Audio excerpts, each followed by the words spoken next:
नमस्कार, आप देख रहे हैं जनसत्य न्यूज और मैं हूं आपके साथ भारती सिंह। आज से ठीक 75 साल पहले जापान के एक प्रमुख शहर में तबाही की ऐसी इबारत लिखी गई जिसे याद करने पर परमाणु बम की भयावहता का एहसास होता है।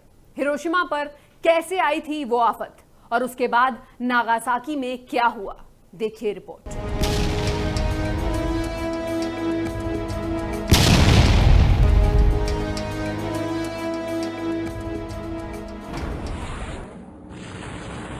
6 अगस्त 1945 को अमेरिका ने जापान के शहर हिरोशिमा पर परमाणु बम गिराकर अमेरिका ने मानवता पर एक बड़ा प्रहार किया था।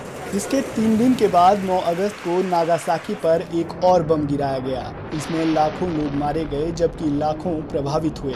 वहीं हमले के बाद कई लोग रेडियो एक्टिव काली बारिश की चपेट में भी आए। पिछले हफ्ते हिरोशिमा के जिला कोर्ट ने काली बारिश की चपेट में आए लोगों की पहचान की, साथ ही उन्हें सभी चिकित्सा सुविधाएं देने की बात कही थी। हमले से प्रभावित हुए लोगों को फ्री मेडिकल ट्रीटमेंट दिया जाता है, जिन्हें जापान में हिवाकुशा के नाम से जाना जाता है। दूसरे विश्व युद्ध के खत्म होने के बाद जापान सरकार ने गंभीर रूप से प्रभावित लोगों को फ्री में स्वास्थ्य सुविधाएं देने की घोषणा की थी। साथ ही सरकार ने कुछ इलाकों को गंभीर रूप से प्रभावित घोषित किया था। हमले के वक्त जो लोग शहर से बाहर थे, वे भी हमले के बाद हुई काली बारिश की चपेट में आ गए थे। 1945 में द्वितीय विश्व युद्ध के खत्म होते होते जापान और अमेरिका के रिश्ते खराब हो गए, खासकर तब जब जापान की सेना ने ईस्ट इंडीज के तेल समृद्ध क्षेत्रों पर कब्जा करने के इरादे से इंडो चाइना को निशाना बनाने का फैसला किया। इसीलिए अमेरिकी राष्ट्रपति हैरी ट्रूमैन ने आत्मसमर्पण के लिए जापान पर परमाणु हमला किया।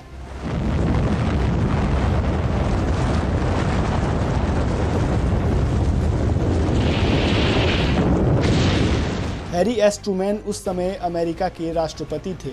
उन्होंने चेतावनी दी थी कि जापान या तो समर्पण करें या तत्काल और पूरी तरह से विनाश के लिए तैयार रहें।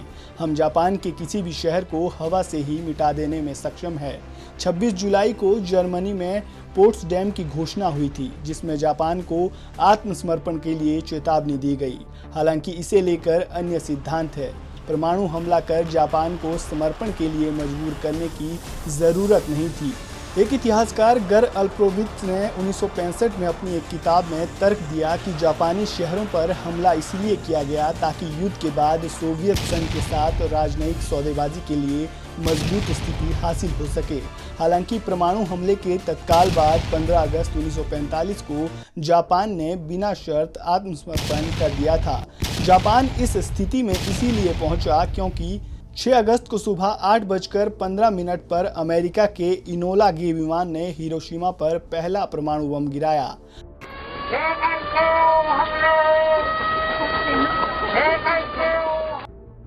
उस वक्त तापमान 10 लाख डिग्री सेल्सियस से भी ज्यादा गर्म हो गया था। करीब 10 किलोमीटर तक सब कुछ जलकर राख हो गया। हवा की गति काफी तेज हो गई थी। विस्फोट और थर्मल किरणों से बिल्डिंग के टुकड़े टुकड़े हो गए थे। हिरोशिमा की आबादी उस वक्त करीब 3,50,000 थी। इनमें 43,000 जापानी सैनिक थे। लिटिल बॉय के नाम से जाना जाने वाला यूरेनियम हथियार को जब हिरोशिमा पर गिराया गया तब वो 1,850 फीट की ऊंचाई पर फटा। इसकी क्षमता 12.5 किलोटन TNT के बराबर थी। US strategic bombing survey of 1946 ने बताया कि बम शहर के सेंटर में उत्तर पश्चिम में विस्फोट किया गया था। इसमें 80,000 से ज़्यादा लोग मारे गए थे। हमले के अगले दिन न्यूयॉर्क डेली न्यूज़ की डेडलाइन थी, where sacred weapon atom bomb Japan most destructive form in universe. New York Times ने हेडलाइन दिया, जापान पर पहला परमाणु बम गिराया गया। 3 दिन के बाद 9 अगस्त को स्थानीय समाचार के अनुसार 11 बजे नागासाकी पर दूसरा परमाणु बम गिराया गया। उस समय नागासाकी की आबादी 2,70,000 थी। वहीं नागासाकी पर फैटमैन प्लूटोनियम बम गिराया गया। इसमें 22 किलोटन TNT के बराबर विस्फोट हुआ। हमले में 40,000 से ज़्यादा लोगों की जान गई थी। विस्फोट और गर्मी के चलते लोगों के शरीर से त्वचा भी लटकी दिखी। पेड़ों की पत्तियां झड़ चुकी थी। शहर के कुछ पार्क लोगों के शव से भरे हुए मिले। उधर बम गिराए जाने के बाद हिरोशिमा आग में जलने लगा।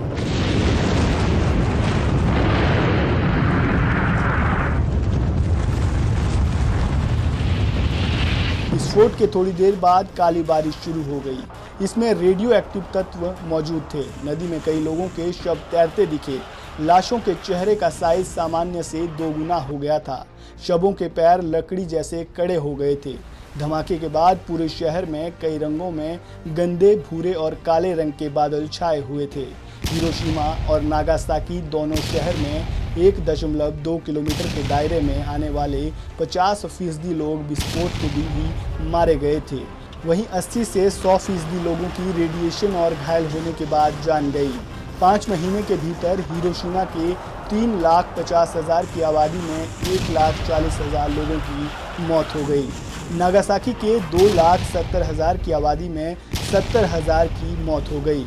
हिरोशिमा और नागासाकी को पूरी तरह तबाह कर दिया गया था और बचे लोगों के सामने जिंदगी मौत से बदतर दिख रही थी। Bureau report, Jansatya news.